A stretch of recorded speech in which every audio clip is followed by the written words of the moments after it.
결국 맞붙은 태국과 캄보디아. 2025년 기준 군사력은 과연 얼마나 차이 날까요?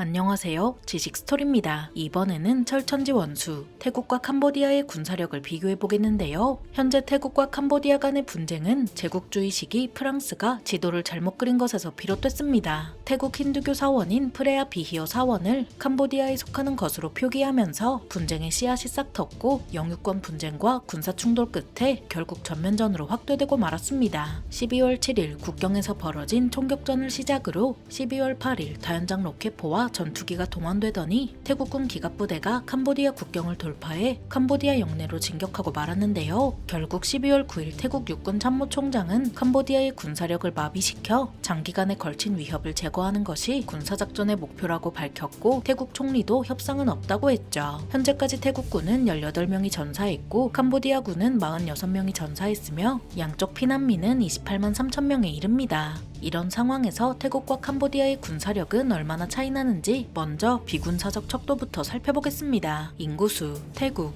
6,992만 명, 캄보디아 1,706만 명. 가용 인구수 태국 3,635만 명, 캄보디아 819만 명. 석유 생산량 태국 하루 38만 6천 배럴, 캄보디아 없음. 천연가스 생산량 태국 하루 307억 9천만 입방미터, 캄보디아 없음.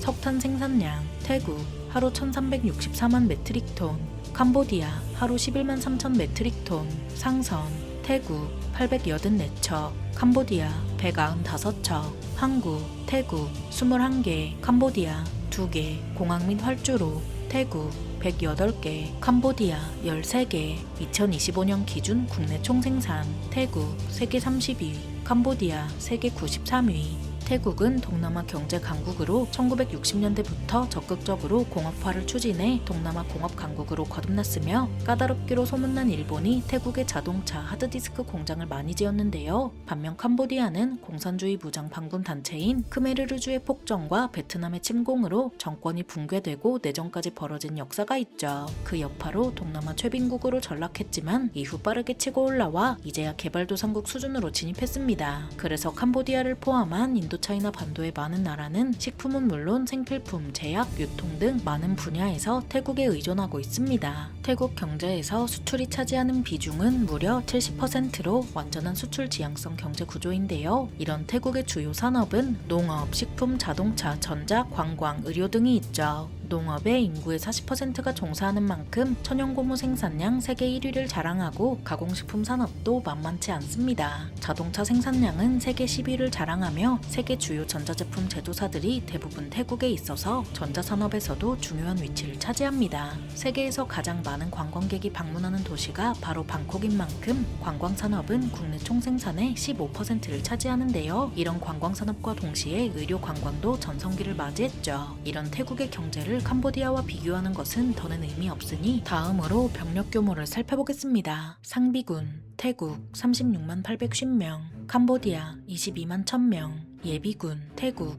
20만 명, 캄보디아 없음. 태국이 병력에서 앞서고 실질적으로 모병제인 캄보디아와 달리 징병제인 태국이 병력 수급에도 더 유리한데요. 다만 태국은 합계 출산율 0.87이라는 유례없는 저출산에 시달리는 탓에 징병제가 아니면 병력 수급이 어려울 수밖에 없죠. 이런 태국군의 보병 장비는 그래도 동남아 경제강국답게 미국이나 유럽에서 온 것이 많고 미국의 M16을 제식소총으로 쓰고 있죠. 반면 캄보디아군의 보병 장비는 구소련이나 중국에서 온 것이 많고 중국의 56식 자동소총과 81식 자동소총을 제식소총으로 쓰고 있습니다. 캄보디아군은 특이하게도 제식소총이 7.62-39mm 탄을 사용하면서 5.56mm 나토탄을 사용하는 총기를 마구 도입해서 쓰고 있어서 보급은 어떻게 할지 의문입니다. 태국과 캄보디아 모두 한국의 보병 장비를 도입했다는 공통점이 있는데요. 태국은 K2 소총과 K3 경기관총, K5 권총을, 캄보디아는 K1A 기관단총을 도입해 쓰고 있죠.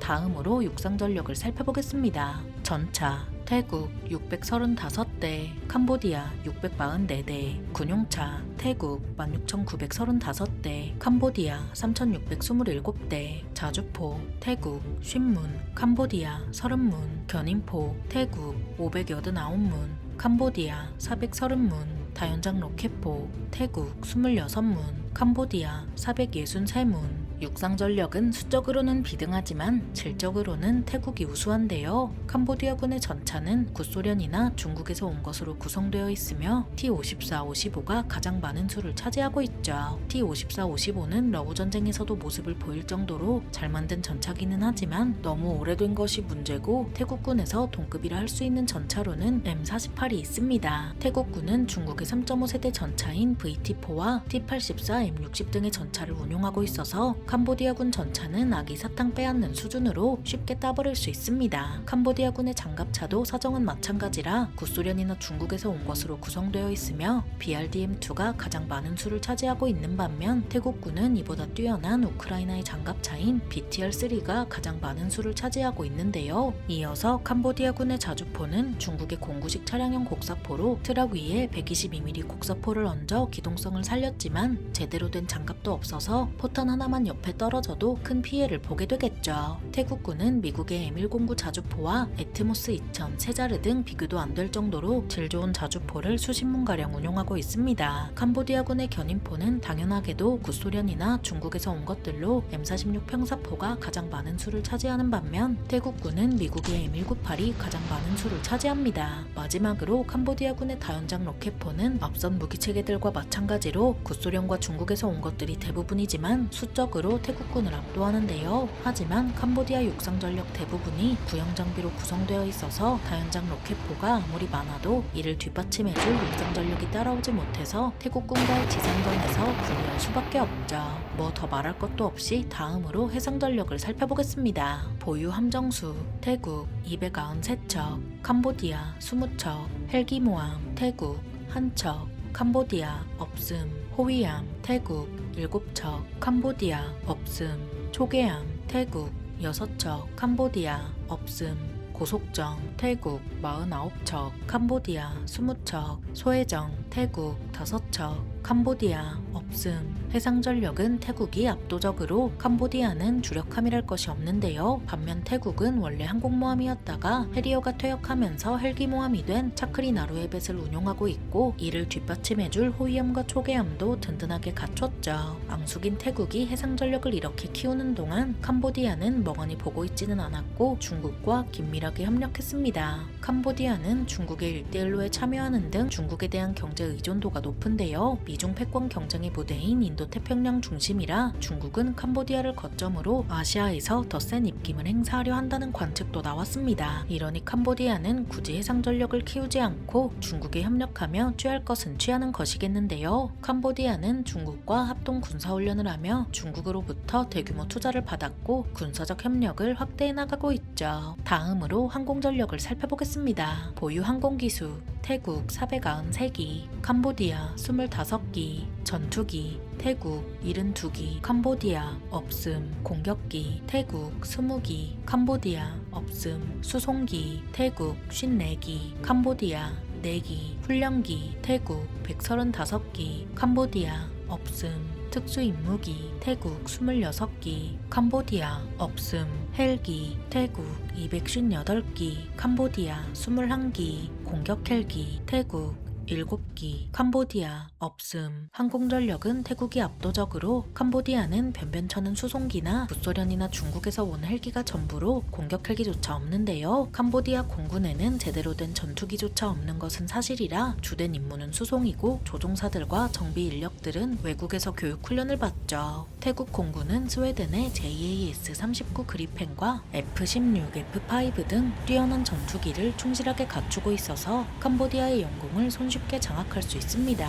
그렇다면 전투기의 접근이라도 막을 수 있는 캄보디아의 방공전력은 뭐가 있나 보면 구소련의 대공포와 중국의 맨페즈 그리고 중국의 HQ-12가 있습니다. 중국의 중거리 지대공 미사일 체계인 HQ-12는 최대 사거리가 50km로 대공포와 맨페즈보다는 훨씬 현대적입니다. 다만 HQ-12는 중국에서 이미 2성급으로 빠지고 있다는 얘기가 나오는 만큼 현대전에 어울리는 성능인지는 의문인데요. 그래도 없는 것보다는 훨씬 낫겠죠. 있죠. 이렇듯 육해공 전력은 태국이 우세하며 캄보디아는 경제력에 걸맞게 육해공 전력이 열악한 상황에 있습니다. 캄보디아는 이번 전쟁에서도 실전 배치된 전투기가 단 한 기도 없는 탓에 다연장 로켓포의 포격 위주로 태국은 경제력을 살려서 전투기의 공습 위주로 나가는 양상으로 전쟁이 전개되고 있습니다. 다만 태국이 군사적으로 우세하더라도 국내 정세가 불안한 상황이라 캄보디아와 전면전을 벌이면 손실이 어마어마할 수밖에 없는데요. 그래서 전면전이 계속될지 아니면 국지전으로 끝날지는 지켜봐야 할 것 같습니다. 조용할 날 없는 2025년 기준으로 태국과 캄보디아의 군사력을 비교해봤는데요. 영상이 유익하셨다면 구독과 좋아요 부탁드립니다. 감사합니다. 지식스토리였습니다.